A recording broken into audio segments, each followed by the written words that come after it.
लक्ष्मीः प्रचोदयातु कन्या दुर्गे प्रचोदयात्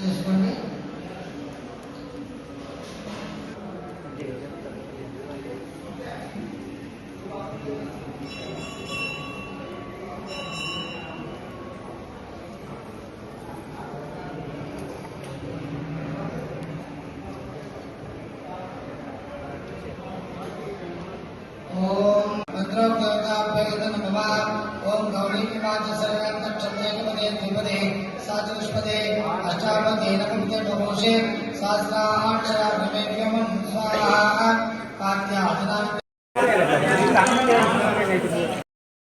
आरोग्य ऐश्वर्य आनंद अभिवृद्धि मम महागणाधिपतये नमो गणेभ्यो गणेभ्यो राजु अभिषेक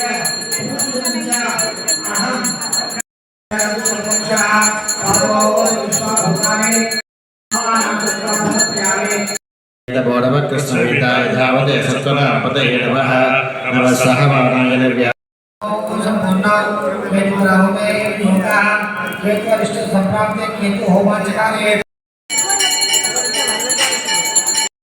रानी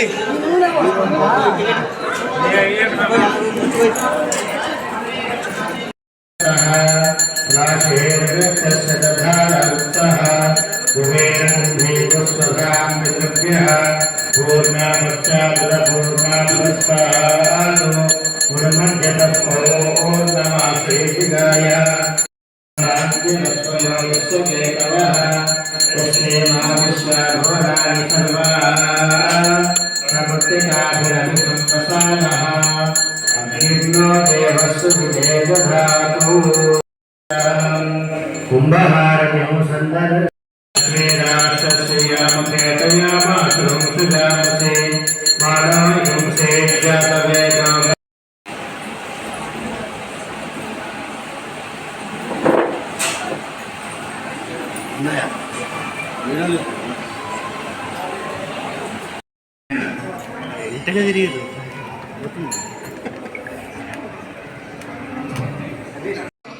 శ్లోకాన్ని అదేవిధంగా ఈ కథను వినండి మోక్షం వస్తుంది. అదేవిధంగా నరక బాధలు తిరుగుతాయి. ఎందుకంటే కలియుగంలో మానవుడు గొప్పగా ఉండదు కనుక భగవంతుడు సూక్ష్మంగా పూజ నిర్వహించి తరించండి అని చెప్పి మనకు దారి చూపించాడు. అదేవిధంగా ఇది మనం తెలుసుకుందాము.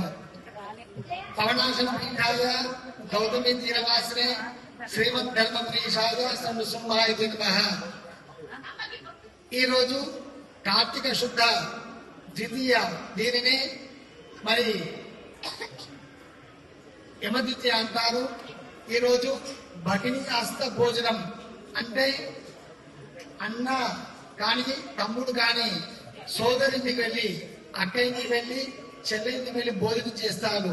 చేసి కట్టకానుకలు తీసుకొని వస్తుంటారు. అదేవిధంగా మరి యమధర్మరాజు ఒక సోదరి ఒకసారి నరకానికి వెళ్ళిందట. వెళ్ళి మరి అన్న నువ్వు ఎప్పుడు మా ఇంటికి రాలేదు, నువ్వు ఈ రోజు కార్తీక శుద్ధ ద్వితీయ అంటే విధియ రోజు నాడు వచ్చేసి మరి మా ఇంట్లో విందును స్వీకరించు అని చెప్తే సరే మంచిది అని చెప్పి ఆచరించి వెళ్ళారు. ఈ రోజు నరక ద్వారాలను కూడా మరి బంద్ చేస్తారని చెప్పి మనకు పురాణాలు చెప్తున్నాయి. అదేవిధంగా మరి మానవులు తరించాలి అని చెప్పి మరి మానవ సంబంధాలన్నీ కూడా మెరుగుపడాలని చెప్పి మన ఋషులు మునులు అందరూ కూడా యమద్వితీయ రోజు నాడు భగిని హస్త భోజనము అంటే సోదరులు సోదరి ఇంటికి వెళ్ళి భోజనం చేసి కట్న కానుకలు అన్ని కూడా స్వీకరించి మరి అందరూ కూడా కలిసిమెలిసి ఉండాలని చెప్పి దీని యొక్క ఆంతర్యం.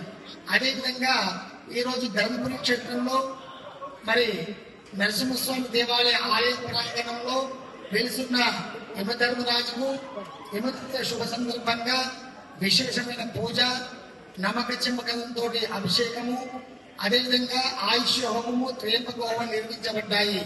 ఈ రోజు యమధర్మరాజుకు తర్పణాలు వదిలితే నరకంలో ఉండేటువంటి మన పితృదేవతలందరూ కూడా తరిస్తారని చెప్పి మనకు మరి గరుడ పురాణం తెలుపుతుంది.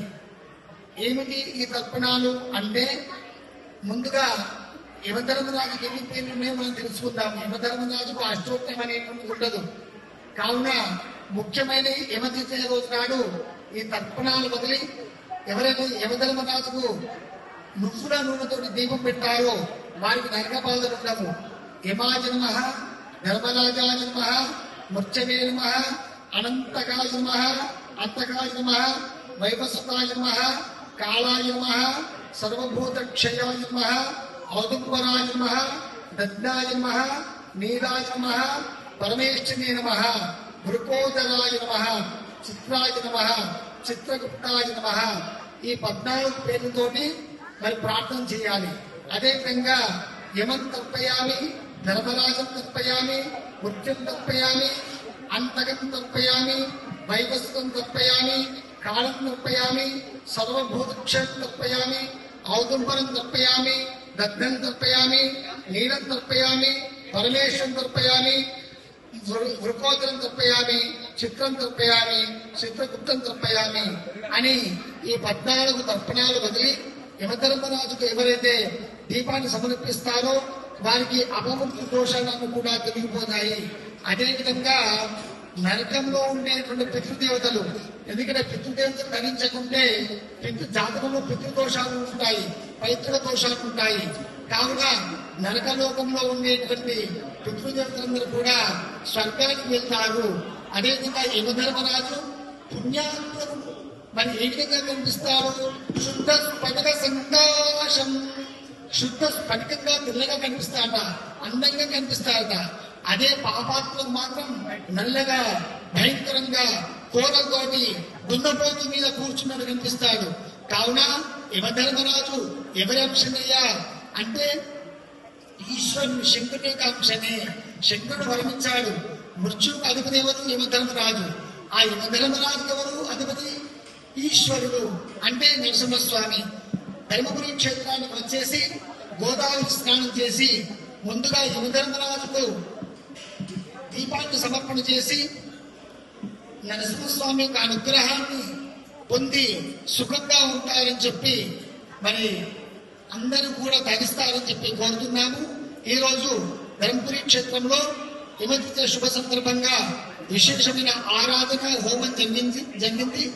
అందరూ కూడా మరి స్వామి యొక్క అనుగ్రహానికి పాత్రలు కావాలని కోరుతున్నాము. శుభం భూయా. మహాకాయ దక్షిణాధిపతయ నమః. రక్తనేత్ర మహాబాహో మమ పీడాం నివారయ. మరి బ్రహ్మాండ పురాణంలో చెప్పినట్లుగా యమధర్మరాజు ప్రత్యక్షంగా నరసింహస్వామి దగ్గర వచ్చే భక్తుల కొరకు మరి ఇక్కడ తను స్వామివారి దేవాలయం ముందర ఇచ్చిన భక్తుల అపమృత్యు దోషాలను తొలగించే కొరకు మరి పురాతన కాలం నుంచి వచ్చినటువంటి ఆచార ప్రకారంగా మరి ఈరోజు భగిని హస్త భోజనము యమద్వితీయ అంటారు. కార్తీక మాసంలో వచ్చే 2వ రోజును యమద్వితీయ అని పిలుచుకుంటాము. మరి ఈరోజు యమధర్మరాజు నరకానికి తాళం వేసుకొని తన చెల్లె అయిన యమునాదేవి దగ్గరికి భోజనంకి వెళ్తాడు. మరి ఈరోజు ఎవరైతే యమధర్మరాజుకు ప్రత్యేకంగా పూజలు చేస్తారో మరి అదేవిధంగా లేదా ఇంటి వద్ద అక్క ఇళ్ళను మరి అక్క ఇళ్ళ ఇంటికి అన్నదమ్ములు వెళ్ళి భోజనం చేసినట్లయితే యమదోషాలన్నీ కూడా తొలగని చెప్పి శాస్త్రం చెప్పడం జరుగుతున్నది. కావున మరి ఈరోజు యమద్వితీయ సందర్భంగా మన ధర్మపురి క్షేత్రంలో స్వామివారికి విశేషమైన పూజలు నిర్వహించడం జరుగుతున్నది. మరి దీంట్లో గాను అనేకమైన మంది భక్తులు పాల్గొని ఆ స్వామి యొక్క తీర్థపాద స్వీకరించి ఆ కరుణా కటాక్షాలకు అనుగ్రహాలకు పాత్రలతో మనం చేస్తూ తత్సత్యం.